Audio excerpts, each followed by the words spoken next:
Okay, guys, in this video, we're going to introduce you to Viewport Navigation. Yes. So far, we've only had basically keyboard navigation, where we click left, we click right, run up it real and down. quick. Yeah. Let them see.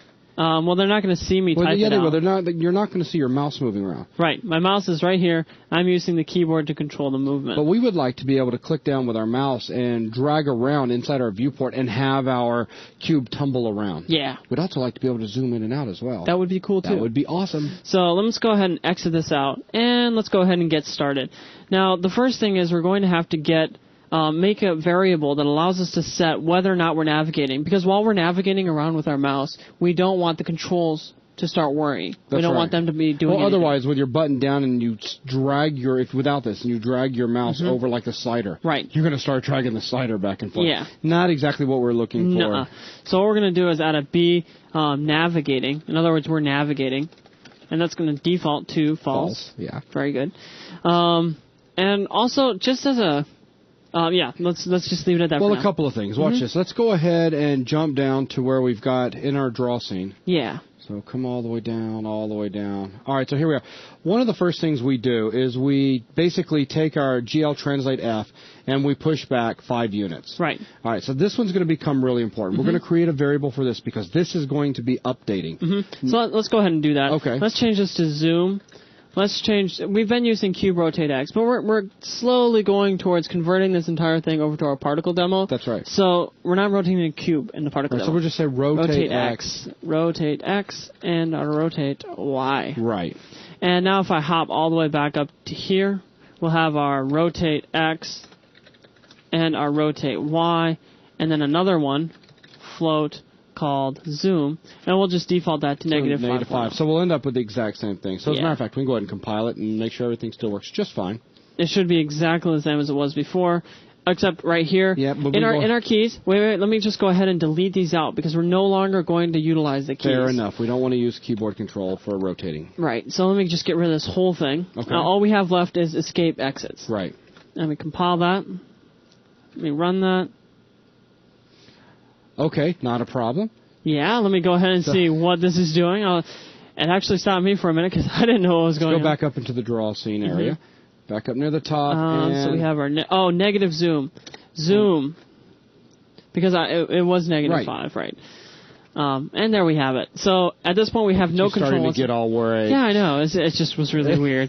No control. So yeah, no keyboard control, nothing. So at this point what we need to do is go ahead and implement. We'll put it into check keys. We'll call this navigation, update navigation, if you will.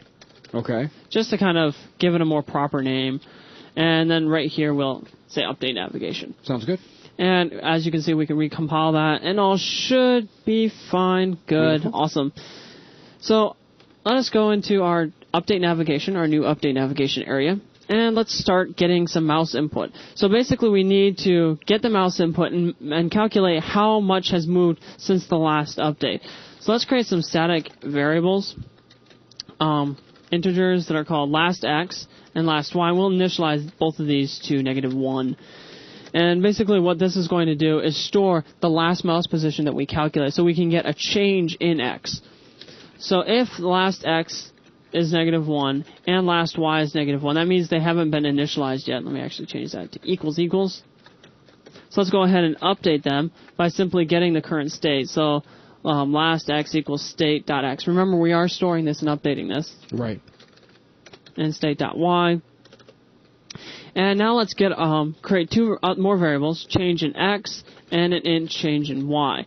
And we can simply calculate this by saying change. Actually, we can come up here and say change in x equals last x minus state.x.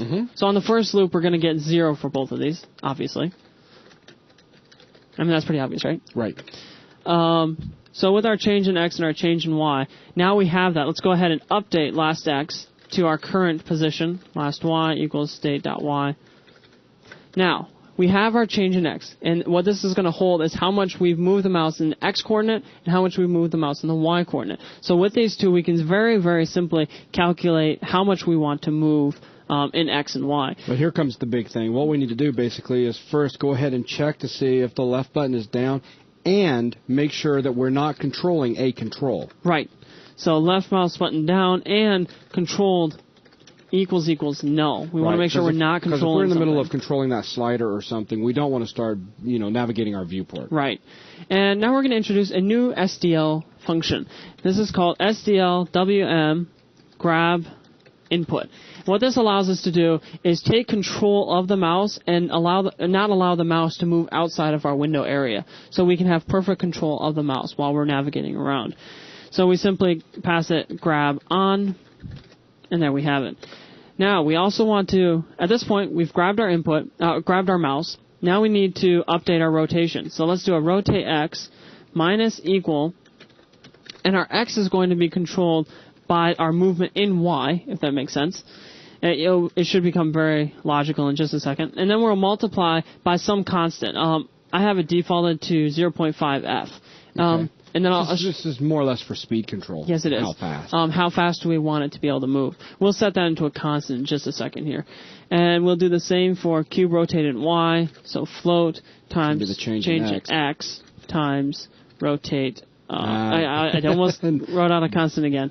And at this point, we know that we're navigating, right? So we need to go ahead and set that navigating bool variable to true. Equals true. And that should be good. Now let's go ahead and throw in our zooming as well. Okay. And that's going to be done with the right mouse button. So else if state.right mouse button and control equals null. Go ahead and grab the SDL line above. And then navigating equals true. Oh, true. And don't forget the zoom minus equals. Minus equals float change in X multiplied by zoom speed. Up. And I did it again. So let me go ahead and define these, because I'm so used to using a constant here that, I've used this kind of code before, and I'm always defining constants. So right here, let's define a few constants. Our rotate X speed. Underscore speed is going to equal 0.5f, like I said just a second ago. Right. And our rotate Y, and we can easily come in and adjust these in a minute if we wanted to. And we can say zomo speed. And we'll set this to quite slow, so 0.1f. 0.01. 0.01, excuse me. So rotate X speed, and rotate Y speed, and then our zoom speed. And then finally, if we're not, none of the buttons are held down, let's go ahead and give control back over to SDL and say that we're not navigating. So we have our SDL WM grab input. And turn grab off. Yeah, by simply passing it grab off. And set navigating to false. Yeah. Because we're not navigating. Navigating equals false. Nice. And one other thing is in our check controls area, which I'm trying to remember where I put it here. It should be up just a little bit. Okay, right here. We're also going to say we drew our control, right? If we're navigating, we don't want our controls to update either. Right. So we'll simply say, or if we're navigating, just continue and don't update the control. So with that, let me go ahead and see how many errors I got. Navigating. Thank you. And let's see how this works. So let's run this. So I left mouse button click, move to the left, move to the right, up, down. Ooh, yeah. And let's zoom in and out. Oh, that works too. And notice that I can't move outside. I'm really trying to move outside the window and I can't here. So it kind of limits our mouse SDL inside. grab on is preventing you from doing that. And while I'm navigating here and I move over these controls, notice how they're not getting highlighted. That's because we're navigating and all control is taken away from our controls. And then when I release, we get control back. We can select people, click on the run away button, move our slider, etc., etc. Exactly. So there you have it. Very, very simple, actually. Yep. The bottom line is, at the very beginning of our draw code, we've got the translate, GL translate, and the rotates that we're doing. Yep. And so we just basically plugged in some variables that get updated automatically when calculated through the movement of the mouse once you push that button down and you're not over control to begin with. That's right. So with that is going to wrap it up for Viewport Navigation. Thanks a lot, everyone.